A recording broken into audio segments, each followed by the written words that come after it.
De l'ancien président tunisien, nous recevons Louis Simon Boileau, politologue, chercheur à la Fondation Jean Jaurès. Bonsoir. Bonsoir. Alors, Ben Ali qui a dirigé la Tunisie pendant près de 24 ans. Quel président était-il? Un dictateur déjà, je crois.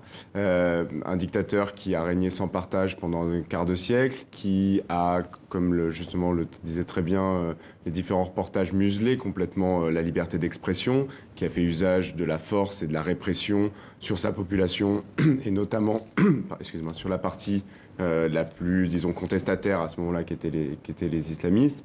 Donc je dirais, quel président il était? Un dictateur. Un dictateur. Et comment Ben Ali était considéré à l'extérieur du pays? Il a pu être considéré à l'extérieur du pays, et notamment par les pays occidentaux, comme un allié de circonstance pour justement devenir le rempart à cette peur d'un islamisme On va y venir. On y viendra. Et je pense dans un jeu assez subtil de la part de Ben Ali, de s'attirer les faveurs des puissances occidentales. Je pense que là-dessus, il y a vraiment une déconstruction à faire du rôle de l'Occident dans la façon dont il a été maintenu au pouvoir et présenté de façon acceptable auprès de nos opinions publiques. Il y avait notamment des bonnes relations avec la France. On voit Jacques Chirac à l'image. Le premier des droits de l'homme, c'est manger, être soigné, recevoir une éducation et avoir un habitat. La Tunisie est très en avance sur beaucoup de pays, on l'a entendu tout à l'heure. C'est une phrase de Jacques Chirac qui entretenait des bonnes relations avec Ben Ali notamment. Oui, mais là, c'est là où est tout le paradoxe, c'est que l'avance qu'avaient les Tunisiens, notamment sur la question de l'éducation, Ben Ali a complètement fait dilapider ce capital-là. L'éducation aujourd'hui, l'éducation tunisienne est un vrai sujet problématique, et c'est les années Ben Ali qui ont déconstruit complètement le secteur éducatif. La femme tunisienne a souvent été louée pour son émancipation sous Ben Ali. Certains nostalgiques disent qu'elle a moins de liberté aujourd'hui. Est-ce que c'est vrai? Déjà, je ne parlerai pas de la femme tunisienne, mais des femmes tunisiennes. Il faut toujours les prendre dans la pluralité. Je pense que la femme tunisienne, c'est déjà une construction mythique, mythologique, un peu de ce qu'on a voulu donner à voir à l'Occident à ce moment-là. Je ne crois pas. Je pense que les femmes tunisiennes, dans leur grande majorité, hormis la frange peut-être de celles qui se considèrent comme nostalgiques du régime, vivent mieux, notamment parce que la liberté d'expression est présente. Et le simple fait qu'il y ait eu, alors qui n'a pas abouti, mais le projet de loi sur l'égalité dans l'héritage a été ouvert après la Révolution pour justement encourager l'égalité et la promotion de l'égalité entre les hommes et les femmes. On ne peut pas évoquer Ben Ali sans parler de son combat contre les islamistes. Est-ce qu'on peut dire qu'il a joué le rôle de rempart pendant que le voisin algérien vivait la décennie noire? Mais là est tout le problème, c'est qu'à ce moment de l'histoire, on a voulu faire de l'exemple tunisien le contre-modèle du contexte algérien. Je pense qu'on peut difficilement comparer les deux, et on ne peut pas faire de Ben Ali celui qui a permis d'éviter quelque chose ou de prévenir quelque chose. Le vrai enjeu, notamment de la montée de l'islamisme, c'est la condition économique et sociale. Et Ben Ali n'a pas permis de régler les problèmes que se posaient les Tunisiens à ce moment-là, à savoir la condition économique et sociale. Et donc je ne pense pas qu'on doit le présenter aujourd'hui comme le rempart des islamistes. Il y a plusieurs milliers d'islamistes qui ont été arrêtés pour éviter une montée en puissance. Est-ce que ces arrestations de manière générale étaient justifiées?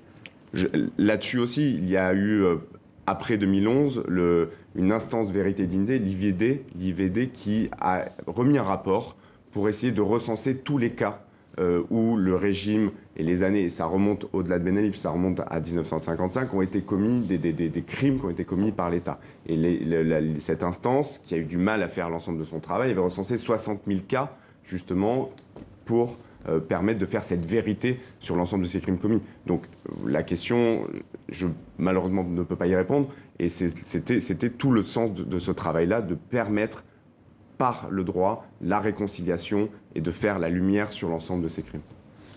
Des opposants se sont retrouvés en exil, il y a eu des cas de torture. Rappelez-nous le contexte sécuritaire de l'ère Ben Ali.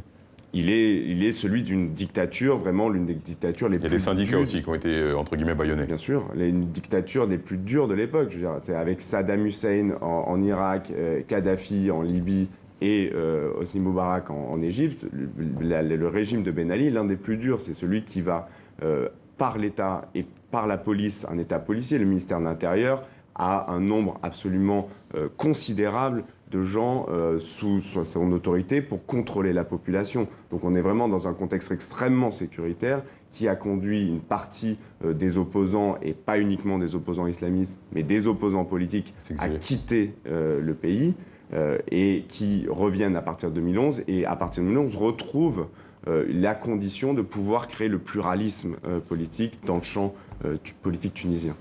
On va parler d'argent à présent. On estime la fortune personnelle de Ben Ali à 5 milliards d'euros avant son exil. Et quand on pense à sa fortune, on pense forcément à son épouse Leïla Trabelsi et au clan. Juste avant d'en parler, je vous propose de regarder ce reportage de Thibaut Cavaillès sur les biens mal acquis. C'était en 2012. Cette Bentley, cette Lamborghini ou encore cette Aston Martin appartiennent à l'État tunisien. Avant, c'étaient les membres du clan Ben Ali Trabelsi qui les possédaient. 180 voitures saisies à la chute du régime, dont une cinquantaine de très haut de gamme. Aujourd'hui, elles sont parquées dans l'enceinte de la Garde nationale, près de Tunis. Valeur d'achat estimée, 15 millions d'euros. Alors, vous voulez essayer le joyau, le bijou et le joujou de l'ex-président? C'est la Maybach. À la commande, le prix de base, c'est 600 000 euros. Ça peut aller jusqu'à 1 200 000 euros. Ce véhicule fait partie des 15 Maybach commandés par Kadhafi. Et entre dictateurs voisins, on s'offrait des cadeaux. La voiture d'un président déchu? Si, ça peut intéresser. Une offre à 2 millions d'euros a déjà été faite. D'abord l'état de la voiture, la conception en elle-même, et aussi à qui elle appartenait. C'est ce qui compte le plus. Et d'ailleurs, on a des gens qui sont encore au pouvoir, pas en Tunisie, mais ailleurs, qui voudraient racheter la salle à manger de Zine Abdine Ben Ali. Plusieurs véhicules de moyenne gamme ont déjà trouvé preneur. Qu'ils aient appartenu à des gens corrompus, peu importe. Je m'en fous qu'il a possédé avant. Le plus important, c'est que ça a été fait légalement par le gouvernement. Des bolides, mais aussi des villas de luxe, des tableaux de maître ou encore le trésor découvert l'an dernier dans le palais privé du président déchu. Mais ça n'est pas tout. Le butin total pourrait rapporter à l'État 600 millions d'euros. Le patrimoine le plus important fait partie des participations dans des sociétés qui font partie du tissu économique le plus important. Est-ce qu'il n'y a pas un secteur où on ne retrouve pas une ou plusieurs participations qui appartiennent à ces personnes? Banque, téléphonie mobile, concessions automobiles, la fin de l'univers impitoyable du clan Ben Ali Trabelsi, le début peut-être d'une répartition plus équitable de toutes ces richesses entre tous les Tunisiens. On parle de clan Ben Ali Trabelsi. Comment peut-on définir ce système mis en place durant plus de 2 décennies finalement? C'est le système qu'on appelle en sciences politiques de patrimonialisme. C'est-à-dire qu'il y a une confusion au niveau de l'État entre ce qui est de l'intérêt général et donc des ressources publiques et les intérêts particuliers des dirigeants et donc des ressources privées. Et quand les deux se rentrent ensemble, on ne sait plus quand est-ce qu'une politique publique est mise en place pour aider le plus grand nombre ou quand est-ce qu'elle est mise en place pour servir les intérêts économiques de ceux qui dirigent. Et c'est exactement ce qui s'est passé en Tunisie. La Tunisie est un pays typique de cas de patrimonialisme où il y a confusion complète entre les intérêts des dirigeants et les intérêts soi-disant du peuple. Il y a eu des procès par contumace. Le total des peines prononcées à son encontre atteint plus de 200 ans de prison. On parle de Ben Ali, c'est énorme. Ah ben c'est colossal, mais c'est à la hauteur, je pense, du vol qui a été commis par ce clan et par cette famille pendant un quart de siècle. Vous le dites très bien dans le reportage, ces voitures de luxe, ces bijoux, ces achats immobiliers, tout cela a été de l'argent public ou alors de l'argent qui aurait dû bénéficier à l'économie des Tunisiens et qui a été capté, volé. C'est un système mafieux. Certains surnomment Leïla Trabelsi la femme la plus détestée de Tunisie. Pourquoi la femme de l'ancien président cristallisait autant de haine? Mais parce qu'elle incarne justement cette confusion entre ce qui est de l'ordre du privé et ce qui est de l'ordre du public. Son mari, le président Ben Ali, incarnait le public, l'ordre public. Et en réalité, c'était par le clan et par les intérêts privés de sa femme que se construisait, la famille de sa femme, que se construisait son pouvoir économique. Et donc sa femme est l'incarnation de cette confusion-là entre ces deux intérêts. On va parler à présent du printemps arabe qui a commencé en Tunisie avec une contestation qui était d'abord sociale. Comment elle s'est transformée en contestation politique?